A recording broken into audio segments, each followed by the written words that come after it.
Top of the morning, everyone. It is September the 16th, as Bill sees it, reading from A Child of God and a Recovering Alcoholic Addict. Let's have a moment of silence for those still out there in pain and suffering, please.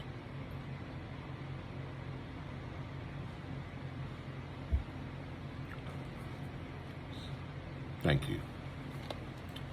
Fearless and searching.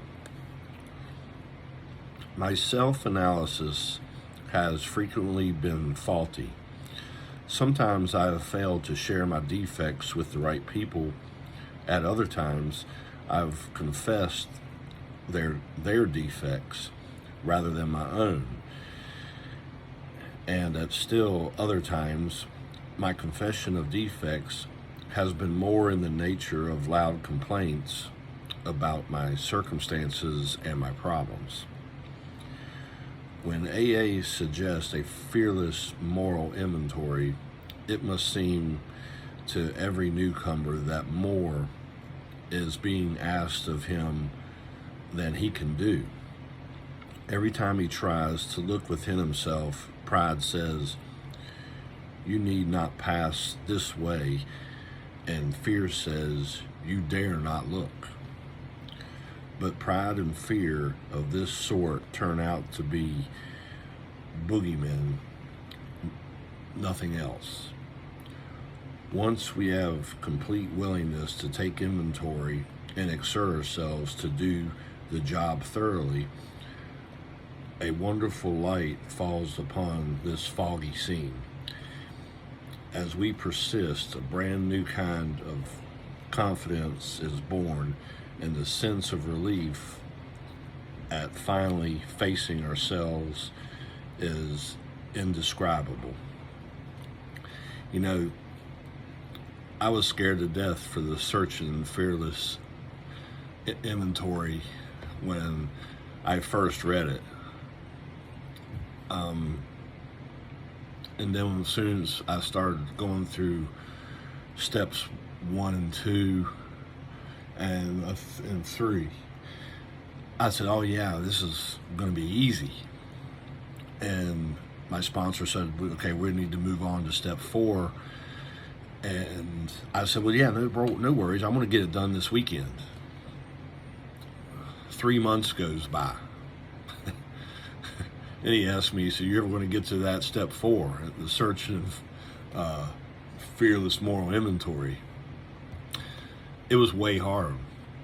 But I tell you what, once I did it,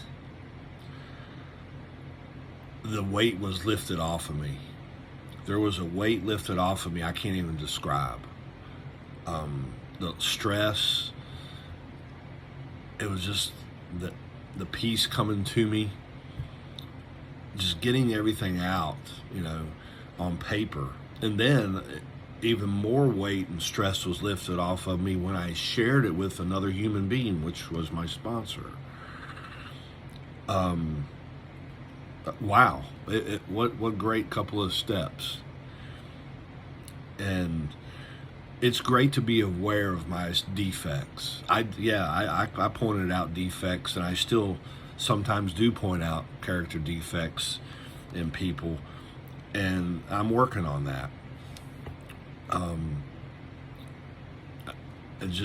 It's work in progress. But I did it to a point where I probably hurt a lot of people along the way, and not knowing or just it was just reaction, and just that's what happened. But once you start doing that fearless and moral, or fearless, what's it called? Fearless and moral inventory. It's great. It's amazing. Lifts the weight. So if you're struggling out there, non-alcoholics or alcoholics, try to go through the steps. I think it's a great program if you're non-alcoholic or addict. I think it turns an individual into a good human being and doing the next right thing. Somebody said that in the meeting last night. Shout out to Mike. But the steps are great. So I love y'all very much. I hope y'all have a safe and blessed day. Peace.